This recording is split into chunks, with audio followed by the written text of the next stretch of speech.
nyame adom bibia boko ye ho ye ye fa de bonkrata no entwimwe yenko Mame shase na yenko yenim na wo hye de bonkrata hodo ya enko wo mu pa ne akase ni bi ama but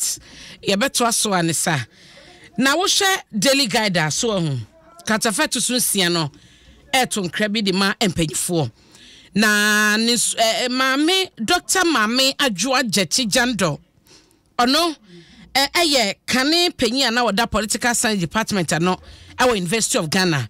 na sama wakanyina no ene say ebraso a ewose ensakraye eba na nsakra ne beba so na ebeba ewo ya mamra ni mu a ewose se eba empanyifo emfa nsusue we enhyem say emrasebe fie the number of seats are 275 no anya hwekra no ha mu chiche mu be se aduasa empanyifo momoden na omo reserve omo fanto nchen emama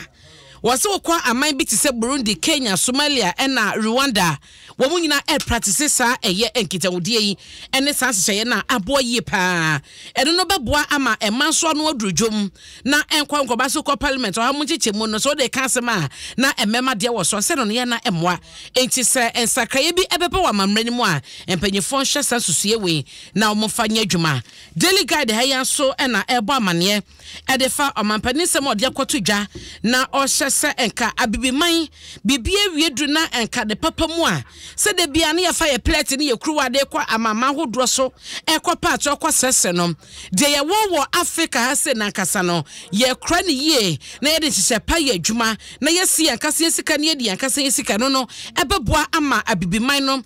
obuo ni nidie bia wo se the western world no edema abibiman no eno beja na so no so ho asem wo daily guide obokrata no ne fa etosum yensa medu baba de new crusading guide obokrata yimu na wo sha katafeto so miensa ene edu no ebo amane medo be hyase wo miensa ho ekuba ko a ye from Alliance for Food Soldiers Advocacy ye twenta friend afa ese nanu ya bese na ne nansa na audio babonte ye bo bi wo ha ene edwa so CJ ye di mu nkomo ma wa eno achi so no nkomo hodo ede ma wadom ha sei no wotibi emu amane na afa asema wo mo kanyina ne se Asiedun ketia John Dramani Mahama any NDC wase wo ebepa Supreme Court a judge for na chew enam se efimpi mienu ne aduonu mienu abato ekoso party ne beka se wo mo die no kranie enya de a wo mo agi sunsuaso no tuma wo de asem ne kodan court no nanu yansem a ebeto dwa na chese yere Asiedun ketia ene ne party for the delegates for bi asie di nkomo yo de tu omanim no ama Ghana ne wiase nyina hunu se na wo makasa wo mo ni nyina so na bibie ni hono mo wonom de asem ne kodan court emma court so bo asem ne tugu ye chese wo mu ni evidence nyina so ne ade bia ntimi nkwokowie wo masema wo mo ka no adapa wo makasa twaye ane de keka ho no eno na afa chese NDC amanyoko no ne yewura Mahama ne Asiedun ketia nyina no wo mabu Supreme Court animtia wo bra no mankasa nim se wo mu ni case ededi kan wo de asem ne kodan ye enti chopapa na ewose wo de ba we eye afa ensema wo de aba the new crusading guide the bokata abomu amane kakra ewo ha na ensem krona mu no so no na eba no MPP amanyoko panyin no na hyenkita unde wonsam so de ma wo no yewura Richard Ahiagba wono so chese Ghana Bar Association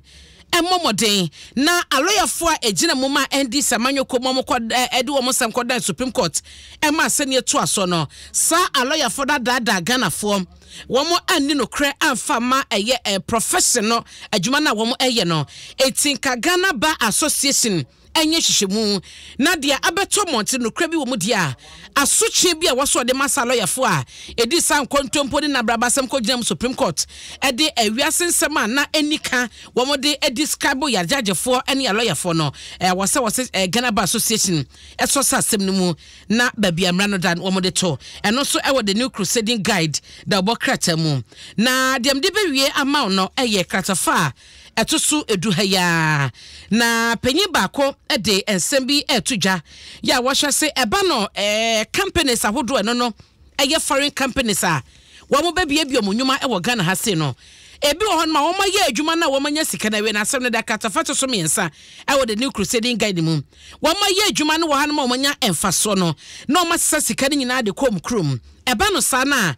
emma oman no so sika na nka omunya no ye nyamu faso eni nyina ka ho bi na de oman na kodu ba bia du no emrase badwane no ewo doma is Paul aprakutwum barima ende de ensebo etuja se unim se finance ministry no ene apamfo bi e wo ho ene IMF ko nsemude na nsemude na chi no ena ona wotwum barima e ka ne se no etika no fasode na wobenya no unya wobetumi agya kakra wo hanom akoduru emri bi ansana ubetumi yi ede akokrom eno eyasemba kwa waka na ahyemu a ye bebre na wo hanma sika kwa onfa nkoto banku ti woni na ye adwuma na sika no unya wose enfa nkọ bank fama de bre me in cash eno soso no eyade ba kwa osusu sesenka enyoma esesa ebeboa pa ama eye oman no sika sama jane na so na sika so a edi dwuma ewo ha se no so no adroso na seje mede wo wi a wonim se enei enra bra Isaac Kofi Agye eba awia pemtwe ka se boso bechi mu no na sidi na ho ode na ache se ekeka koten sidi kra atia